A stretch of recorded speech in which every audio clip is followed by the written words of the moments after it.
valves have in common is that they open wide very quickly and stay open until the system pressure drops a predetermined amount below the point at which the valve is set to open. The valve allows a large volume of gas to escape as pressure is reduced. In this part, we'll look at a huddling chamber safety valve. This type of safety valve is named for a small space called a huddling chamber that's located just below the valve's disc. The valve has an adjusting ring that's used to direct escaping steam either toward or away from the disc. The valve body directs the flow of pressurized fluid. The disc and seat seal the system closed under normal pressure. The disc is mounted on a stem. A spring holds the disc in place, and the valve stem transfers tension from the spring to the disc. The release lever is used to trigger the valve manually while the system is operating to make sure that the valve works properly.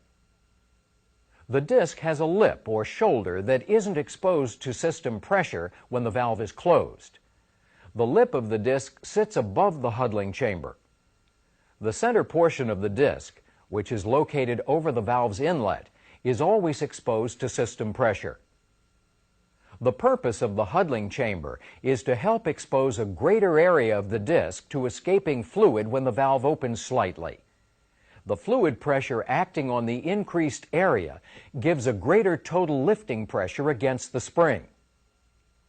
The pressure at which the valve's disc begins to lift off the seat is called the valve's set pressure. The pressure at which the valve actually pops open is the popping pressure.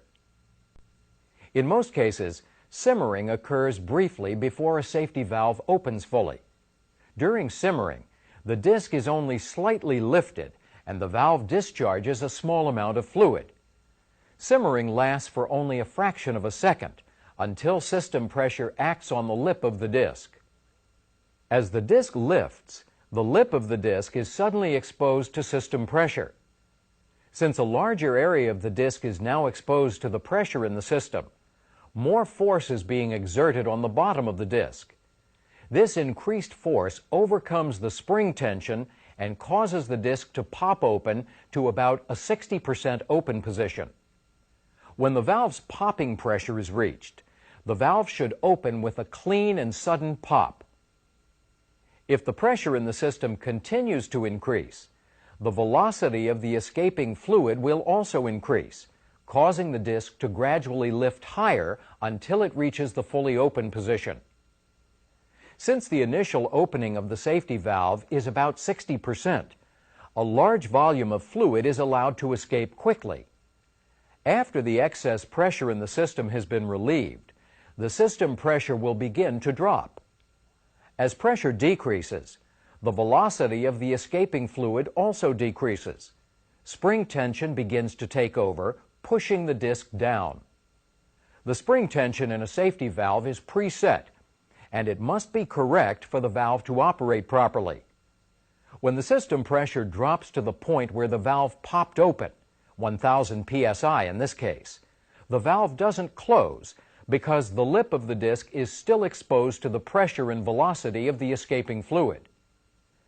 When the system pressure drops to a predetermined value below the valve's popping pressure, the disc drops down on the seat, closing the valve. This predetermined value is the valve's reseating pressure. Typically, as the force of the escaping steam is lost, the valve shuts suddenly. A small cushion of steam trapped in the huddling chamber keeps the disc and the seat from slamming together hard enough to be damaged as the valve snaps shut. When the disc is firmly in place against its seat, the valve is said to have positive seating. Positive seating is important because it keeps the valve from leaking fluid through the disc and seat. The distance that a valve disc moves from the closed position to the fully open position is referred to as the valve's lift or travel. Adequate blowdown helps prevent a condition called chattering. You see, if there's no difference between a valve's popping pressure and its seating pressure, the valve disc will jump up and down on its seat until pressure either increases enough to pop the valve open again or decreases enough to keep it closed.